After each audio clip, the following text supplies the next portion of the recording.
Om Shanti. Spark audio book का नाम है विश्व नाटक के गुह्य राज, पार्ट 19।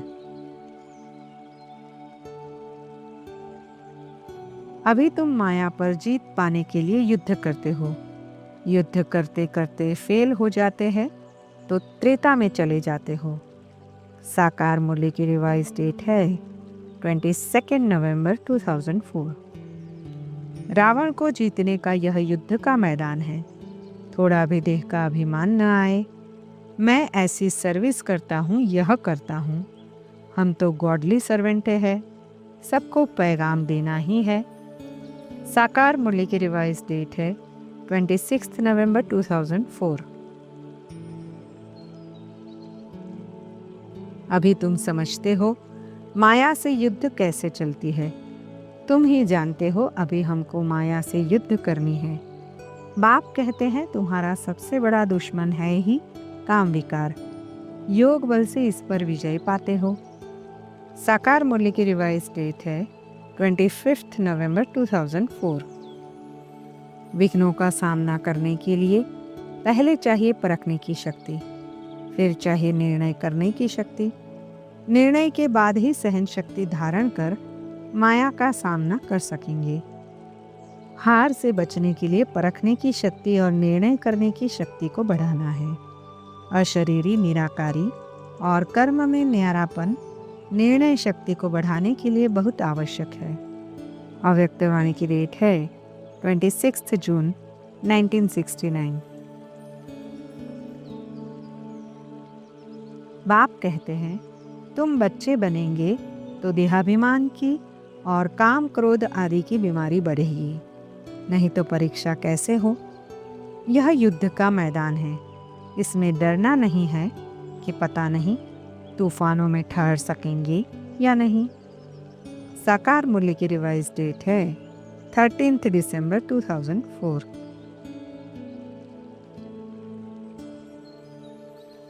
महारथी अर्थात इस रथ पर सवार अपने को रथी समझे। जैसे योद्धे सर्व व्यक्तियों सर्व वैभवों का किनारा कर युद्ध और विजय, इन दो बातों को सिर्फ बुद्धि में रखते हुए अपने लक्ष्य को पूर्ण करने में लगे हुए होते हैं, ऐसे योद्धे बने हो।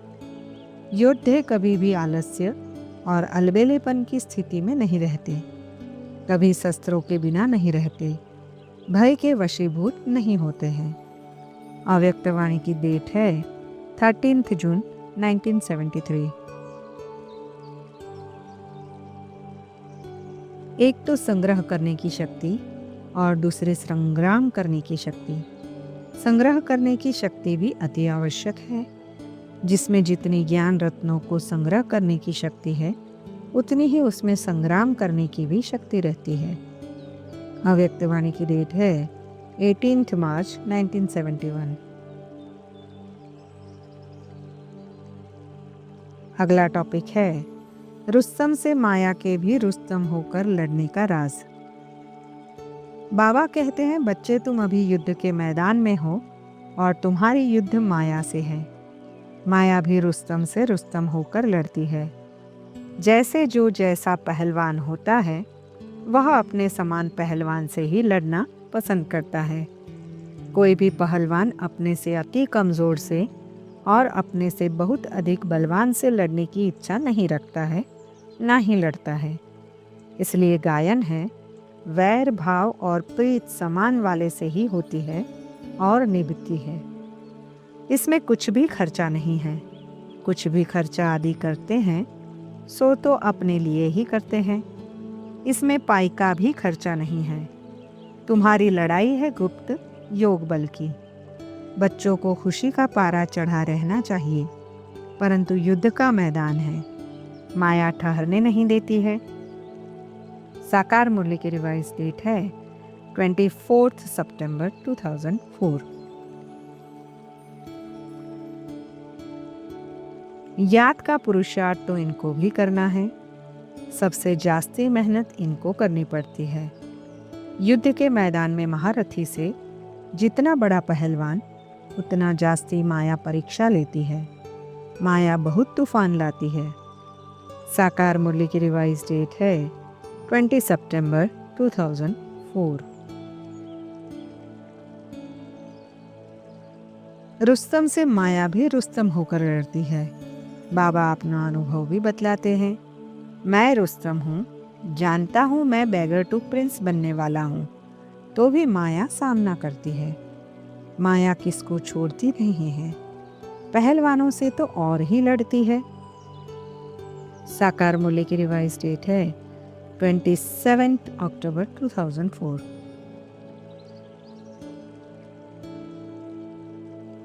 देह अहंकार आया और ये फंसा। बाप समझाते हैं जो भी पहलवान हैं उन पर माया की चोट लगती है। माया भी बलवान से बलवान होकर लड़ती है। साकार मुरली की रिवाइज डेट है 10 नवंबर 2004।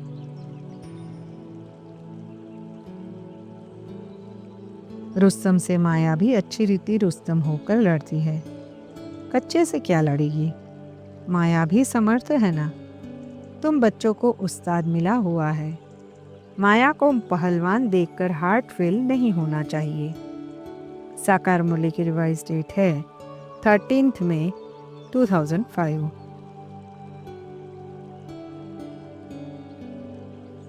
बाबा कहते, बच्चे, यह युद्ध का मैदान है, इसमें होपलेस नहीं होना चाहिए।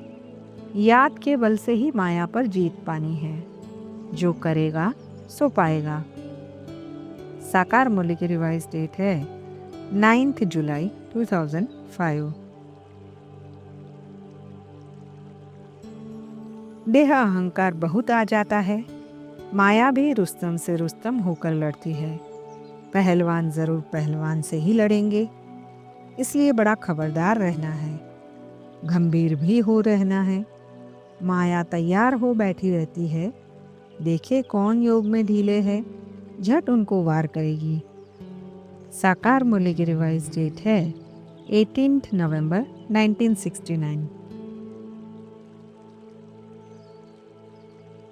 अगला टॉपिक है योगानंद, परमानंद और विषय आनंद, निकृष्ट आनंद का राज।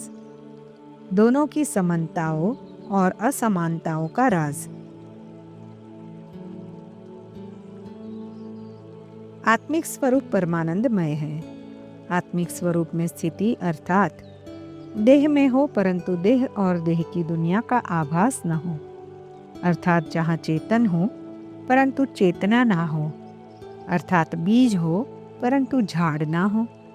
आत्मिक स्वरूप में स्थित आत्मा के लिए ये स्थूल वतन भी मूल वतन के समान ही शांतिमय हो जाता है। वह स्थिति परमानंदमय है। योगानंद और विषयानंद दोनों शब्दों को देखें तो देखते हैं कि दोनों को आनंद से संबोधित किया गया है, परंतु दोनों के भाव अर्थ को देखेंगे तो योगानंद है आत्मा की चढ़ती कला का आधार और विषय आनंद है आत्मा की उतरती कला और दुख अशांति का मूल कारण। स्वर्ग को नरक में परिवर्तन करने वाला विषय आनंद ही है। नरक को स्वर्ग में परिवर्तन करने का आधार योगानंद है। योगानंद का मूल परमात्मा और परमात्मा के द्वारा दिया हुआ ज्ञान है और विषय आनंद का आधार देह, देहाभिमान और देहाभिमान से जनित विषय वस्तुएं हैं।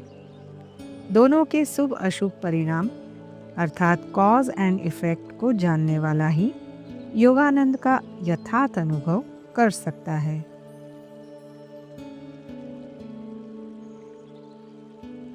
अगला प्रश्न है, जब दोनों को आनंद से संबोधित किया गया है तो दोनों में क्या समानताएं हैं और क्या विषमताएं हैं, उनको भी जानना आवश्यक है।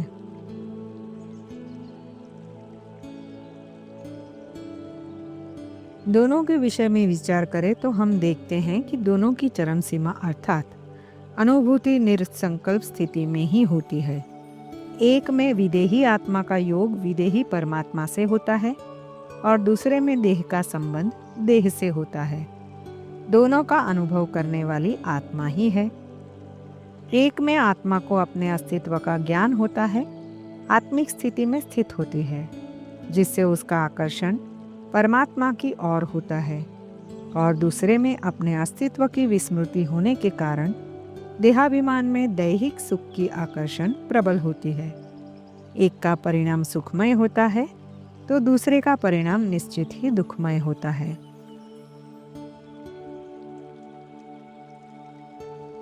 विषय आनंद में विषय वासना के वशीभूत विषय भोग में प्रवृत्त व्यक्ति देह और देह की दुनिया को भूल जाता और विषय भोग में एकाग्र हो जाता।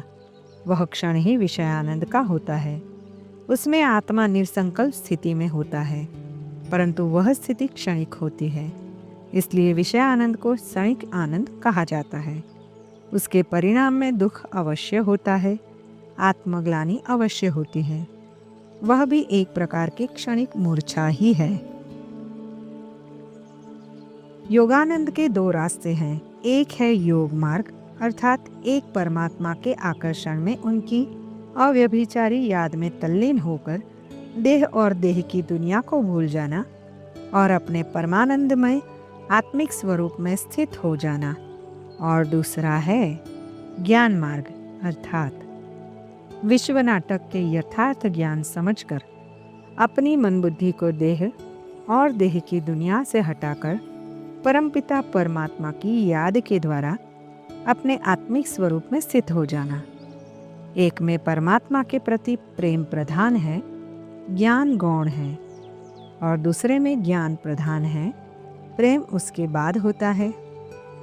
योग से तो सदा पुण्य ही होता है, क्योंकि योग अर्थात बाप के साथ बुद्धि योग। परंतु यदि योग के संगठन में हमारी दृष्टि, वृत्ति, संकल्प भटकता है तो बड़ा पाप हो जाता है। योगानंद आत्मिक शक्ति का विकास करता है तो विषय आनंद से तीव्रता से आत्मिक शक्ति का ह्रास होता है।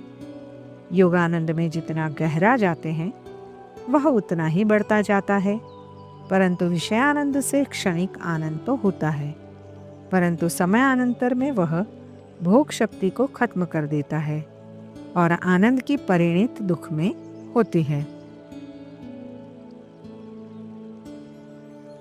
प्रश्न: परमात्मा का बनने के बाद माया से युद्ध क्यों आरंभ होती है, पहले नहीं? जो आत्माएं परमात्मा की बनती है उनको योगानंद का अनुभव होता है और विषयानंद के अनुभव के संस्कार उनमें पहले से ही होते हैं। इसलिए योगानंद अनुभव अपनी तरफ खींचता है और विषयानंद का अनुभव भी अपनी तरफ खींचता है। अब आत्मा किधर जाए, इसके लिए अंतर्मन में युद्ध चलती है। अंत में विजय तो योगानंद की ही होती है। जो आत्माएं परमात्मा का बनकर छोड़कर भी चली जाती है उनमें भी यह युद्ध चलती रहती है।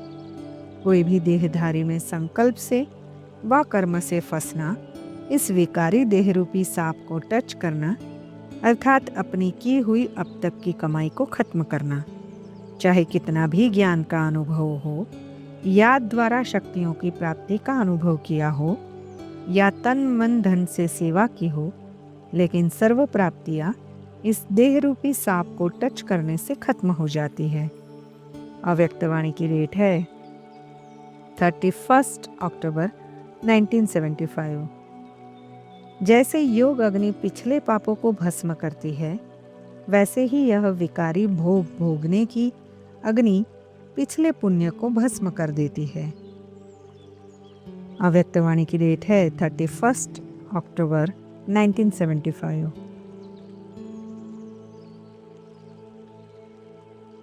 अगला टॉपिक है कर्मों की गहन गति का राज।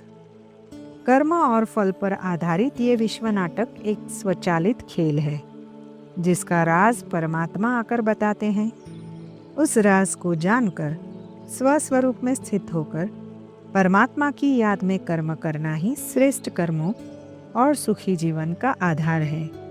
कर्मों की गति अति गहन गति गाई हुई है जिसको जानना बहुत कठिन कार्य है, परंतु उसको जानने के बाद ही आत्मा श्रेष्ठ कर्म करने में समर्थ हो सकती है।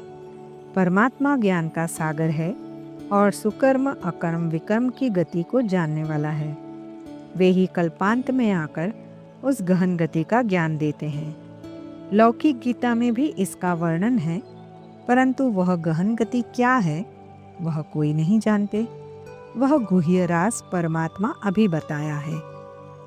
63 जन्मों के हिसाब किताब यहाँ ही चुकतू होने हैं। अपने पिछले संस्कार स्वभाव बाहर इमर्ज हो सदा के लिए समाप्त हो रहे हैं। इस कर्मों की गुह्य गति को न जान घबरा जाते हैं। याद रखो, सच्चे बाप को अपने जीवन की नैया दे दी है तो सत्य की नाव हिलेगी लेकिन डूब नहीं सकती। अव्यक्तवाणी की डेट है 3 मई 1977।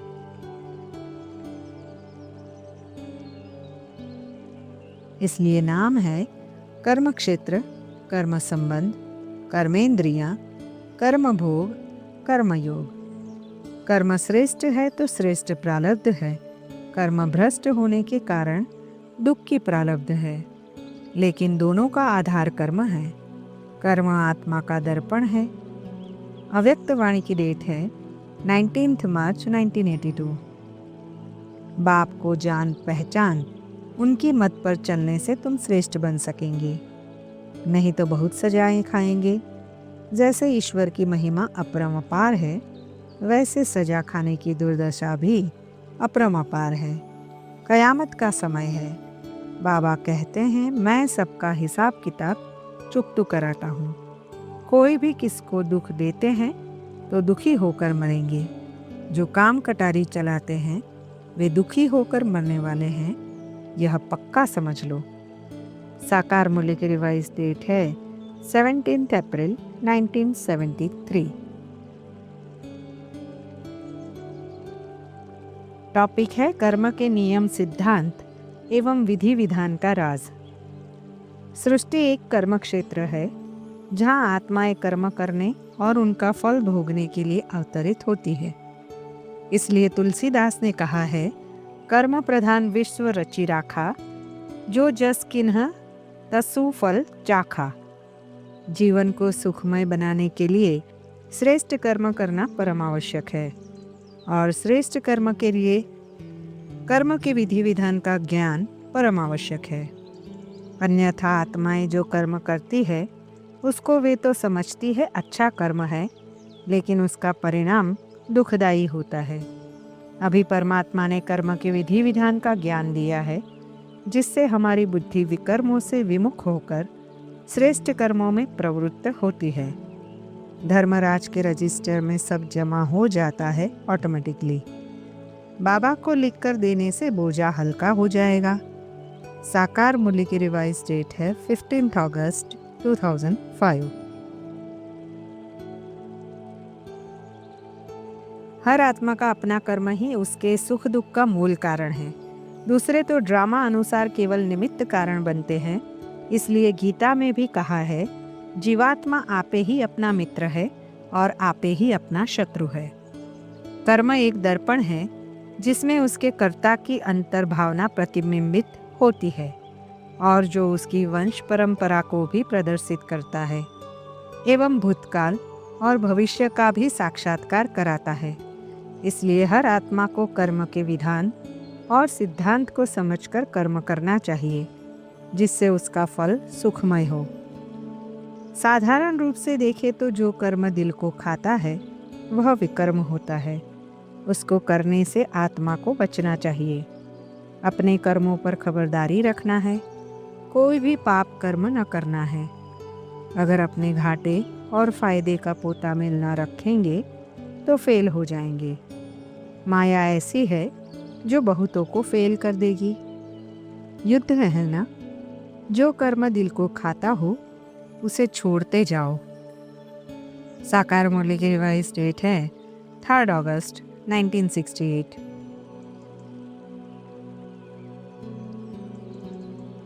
पाप कर्म और गलत कर्म करने वाले की सुरक्षा या बचाने का प्रयत्न करने वाला, किसी भी रूप से सहयोग करने वाला भी उस पाप कर्म का भागी होता है।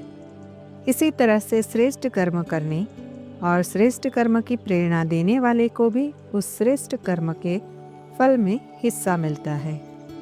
दान भी पात्र को देना चाहिए। पापात्मा को देने से फिर देने वाले पर भी असर हो जाता है, वह भी पापात्मा बन जाता है। ऐसे को कब नहीं देना चाहिए जो जाकर उस पैसे से कोई पाप करे। साकार मुरली की रिवाइज डेट है 14 अगस्त 1969।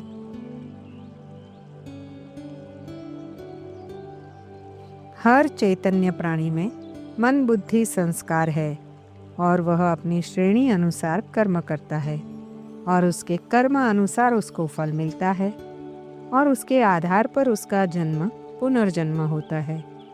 सभी चैतन्य प्राणी अपने कर्म अनुसार अपनी योनि में ही सुखी दुखी होते हैं।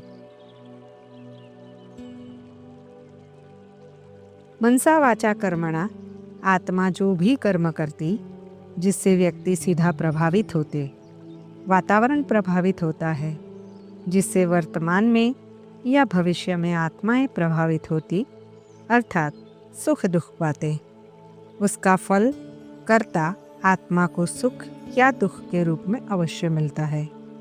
भल फल के निर्णय में कर्म के स्वरूप से कर्ता की भावना प्रधान होती है।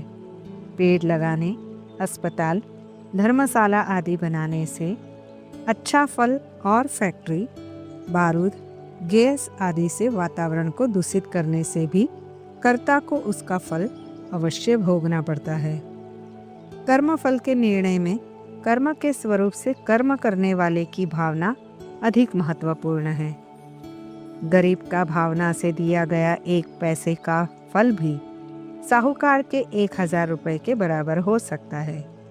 कोई तो 2 पैसा भी देते हैं, बाबा हमारी ईंट लगा दो, कोई 1000 भेज देते हैं। भावना तो दोनों की एक ही है ना, तो दोनों को बराबर मिल जाता है।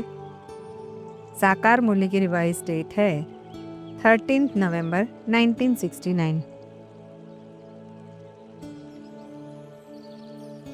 देश, समाज, संगठन के द्वारा कोई अनुचित या अन्यायपूर्ण किए गए कर्म में उस देश या संगठन के लोगों के द्वारा खुशी प्रकट करना भी सामूहिक कर्म हो जाता है और उसका सामूहिक फल सबको अवश्य ही भोगना पड़ता है।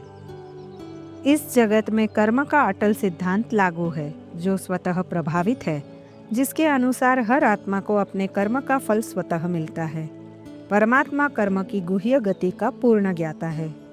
परमात्मा ही आकर कर्म की गुह्य गति का ज्ञान आत्माओं को देता है और श्रेष्ठ कर्मों का रास्ता बताता है, जिस पर चलकर आत्मा सुख शांति पाती है। परमात्मा का फल को देने में कोई सीधा संबंध नहीं है। फल तो प्रकृति के विधि विधान अनुसार मिलता ही है। जो पाप कर्म करते हैं उसका दंड तो जरूर मिलेगा ना। बाप थोड़े ही बैठ दंड देगा। यह तो ऑटोमेटिक ड्रामा बना हुआ है जो चलता रहता है। बाप इसके आदि मध्य अंत का राज समझाते हैं। साकार मुरली की रिवाइज डेट है 19 फरवरी 1969। दूसरी तरफ बाप सुप्रीम जस्टिस के रूप में कल्याणकारी होने के कारण बच्चों के कल्याणार्थ ईश्वरीय लॉज भी बताते हैं। सबसे बड़े से बड़ा संगम का अनादि अविनाशी लॉ कौन सा है? ड्रामा के प्लान अनुसार 1 का लाख गुना प्राप्ति और पश्चाताप व भोगना, यह ऑटोमेटिकली लॉ अर्थात नियम चलता ही रहता है। बाप को स्थूल रीति रस्म के माफिक कहना व करना नहीं पड़ता कि इस कर्म का यह लेना व इस कर्म की ये सजा है, लेकिन यह ऑटोमेटिक ईश्वरीय मशीनरी है। इसलिए गाया हुआ है, कर्मों की गति अति गुह्य है। अव्यक्तवाणी की डेट है 3 मई 1977। ये कर्म क्षेत्र है। यहाँ कोई भी आत्मा स्थूल या सूक्ष्म कर्म के बिना रह नहीं सकती और जो जैसा कर्म करती उस अनुरूप उसका फल अवश्य भोगती है। गायन है, तुलसी ये तन खेत है, मनसा भया किसान। पाप पुण्य 2 बीज है, जो जस बुवे सो तस लूने निदान। ये विश्व कर्म फल कर्म, पुरुषार्थ प्रारब्ध पुरुषार्थ, क्रिया प्रतिक्रिया, के घटना चक्र पर आधारित एक कर्म क्षेत्र है। यहाँ हर क्रिया की प्रतिक्रिया होती है जो उसके कर्ता पर उसके अनुरूप ही प्रभावित होती है। पाप कर्म करने वाले को साधन संपत्ति या राय सलाह के द्वारा पाप कर्म करने में सहयोग करने वाले पर भी पाप कर्म का बोझ चढ़ता है। किसी के द्वारा किए गए पाप कर्म को अच्छा समझकर स्वीकार करने वाले या ऐसे कर्म के कर्ता की महिमा करने वाले पर भी उस पाप कर्म का प्रभाव पड़ता है और उसको भी उसका फल मिलता है। दुखी अशांत होना भी एक विकर्म है, क्योंकि इससे देहाभिमान और दुख के वाइब्रेशन प्रवाहित होते हैं जो उस अनुरूप वातावरण का निर्माण करते हैं, जिससे वह अन्य आत्माओं को भी उसी अनुरूप प्रभावित करते हैं, अर्थात दुखी करते हैं। श्रेष्ठ संकल्प से वायुमंडल शुद्ध होता है तो व्यर्थ से दूषित होता है, जिसका बोझा आत्मा पर चढ़ जाता है। अव्यक्तवाणी की डेट है 5 जुलाई 1974। ये सृष्टि चक्र भूत वर्तमान भविष्य के घटना चक्र पर सतत गतिशील है। हर आत्मा का वर्तमान भूतकाल के कर्म का फल और भविष्य का बीज या आधारशिला है। वर्तमान ही हमारे हाथों में है, इसलिए गायन है, बीती को चितवो नहीं, आगे की धरो न आस। अर्थात वर्तमान ही हमारे हाथों में है। जब हम श्रेष्ठ कर्म करके अपने सुखमय भविष्य का निर्माण कर सकते हैं। आत्माभिमानी स्थिति में किए गए कर्म अकर्म, सूक्ष्म ह्रास, देहाभिमानी स्थिति में किए गए कर्म विकर्म, आत्मिक शक्ति का तीव्रता से ह्रास, और परमात्मा अभिमानी स्थिति में रहकर किए गए कर्म ही सुकर्म, आत्मिक शक्ति का विकास होते हैं, जो आत्मा की चढ़ती कला का एकमात्र आधार है। ये ज्ञान सागर परमात्मा संगम युग में ही देते हैं, तभी आत्मा की और विश्व की चढ़ती कला होती है। बाप परमात्मा को छोड़कर दूसरे को याद करना यह भी विकर्म है। साकार मुरली की रिवाइज डेट है रात्रि क्लास की 5 जनवरी 1969।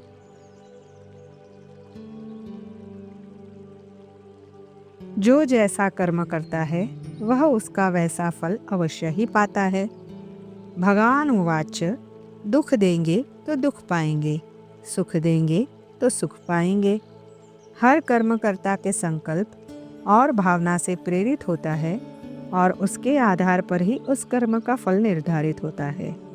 भक्ति में 1 का 1 गुना, ज्ञान में 1 का 100 गुना, अर्थात ज्ञान से कर्म का फल कई गुना बढ़ जाता है, जो सिद्धांत सुकर्म और विकर्म दोनों में लागू होता है।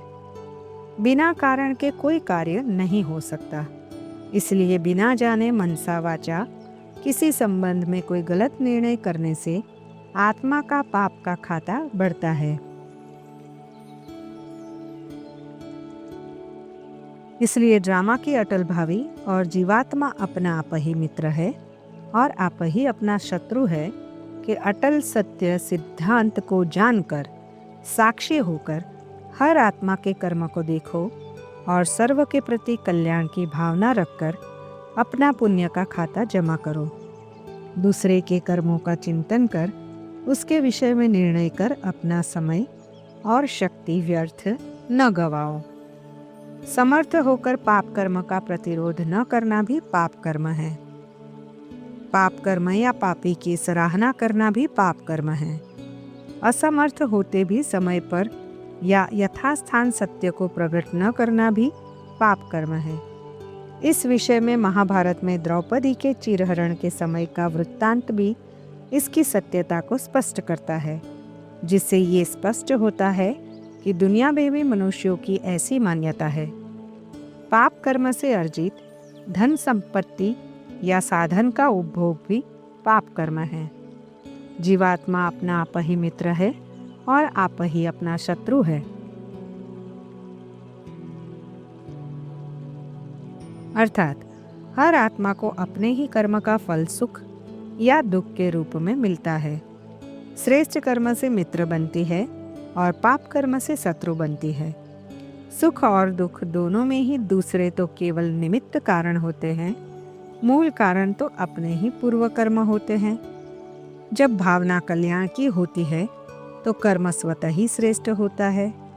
अज्ञानवश किए गए कर्म का फल और जानकर किए गए कर्म के फल में अंतर होता है। अगर बाप परमात्मा का बनकर कोई पाप कर्म किया तो 100 गुना दंड पड़ जाएगा। साकार मुरली की रिवाइज डेट है 3 अक्टूबर 1997। बुरा कर्म करने से 100 गुना दंड हो जाता है। ज्ञान नहीं तो एक बाप का एक दंड। ज्ञान में आने के बाद फिर से ऐसे कोई विकर्म करते हैं तो 100 गुना पाप लगता है। साकार मुरली की रिवाइज डेट है 24 नवंबर 1969।